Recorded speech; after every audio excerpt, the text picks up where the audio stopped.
Hey beautiful, thanks for tuning in to today's KTV and the terrific Tuesday tip of the week. Yeah! Woo!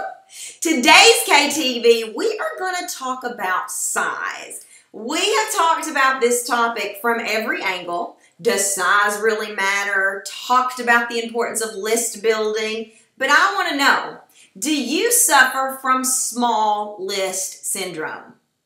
What is small list syndrome and how do you know if you suffer from it? If you believe that your business can't experience success, won't be successful until your list hits a certain number, whether that's 500 people, 1,000 people, 10,000 people. I hear people tell me all the time, I've got a relatively small list and I'm not going to be able to make the kind of money that I need to make based on my list size. So today's KTV is going to dive in and tell you why actually having a small list can be to your benefit, especially when you're first starting out, and how you can make money regardless of the size of your list. So let's jump in. First, I want to say that I agree with every expert who has ever shared that list building is a foundation you cannot ignore in our industry, especially in the online space. You have to continually have new people to share your ideas and your amazing products and service with. I agree with that. I've talked about the importance of that here on KTV as well, but that is not what this is about. This is dedicated to the person who is just starting out, who still has a small list, who knows the importance of growing a list, who has an opt-in, who's doing the things that you need to do, but your list is still relatively small. You may be wondering, how do I make money with a list this size? Is it even possible to make real money or the elusive 6 figures with a small list? What do I need to do to ensure that I maximize the number of people on this list, whether it's 2, 4, 6, 8, or 200, so that I can make impact and gain traction? Today's KTV is going to answer all of those. You know, a small list is the nature of what happens when we start a business, right? It's just a symptom, actually, of starting a new business. You don't start out with an email list, hundreds, thousands, or multiple thousands. You have to start from somewhere.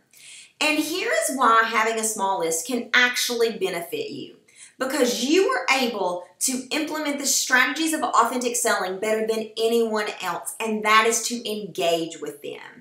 The more you can get people talking, the more you can keep the conversation moving forward with follow-up, with blogs, with sales conversations or free sessions, the more you learn about the individual person. So, what I would encourage you to do is, regardless of the size of your list, but especially if your list is under 1,000 people, try to get some of those people on the phone. Find out where they're stuck. If you're a weight loss coach, find out what's keeping them from losing weight. Find out where you can help them. Don't just assume that you know. Take the opportunity and get busy connecting. Get busy engaging. And then have sales conversations with those people. After you find out where their struggles are, after you find out what they really, really, really desire, sell them on how you can help them get there. And if you need to know how to do that, spend a weekend and watch some old KTVs. I share all my best stuff here. I do not want you to believe that having a small list will prevent you from making money, from making an impact, and doing what you love every day. As a matter of fact, having a small list actually gives you the opportunity to engage with your people, to create real community, and to really, really, really find out what they're struggling with so you can sell them, so you can tell them how you can help them. So, do you suffer from small list syndrome? I want to know. Tell me below, do you suffer from small list syndrome? And if you do, what are you going to do about it? How? Give me one action step, one thing you can do today, either from the suggestions in KTV or maybe that you've brainstormed since you watched this, that you can do today to create engagement with your list so that you can find out exactly what individuals are struggling with, and then you can tell them exactly how your amazing product or service can help. I guarantee if you do this, you will get more yeses, you will make more money and you will help more people. And tune in next week for another Terrific Tuesday tip of the week. Bye.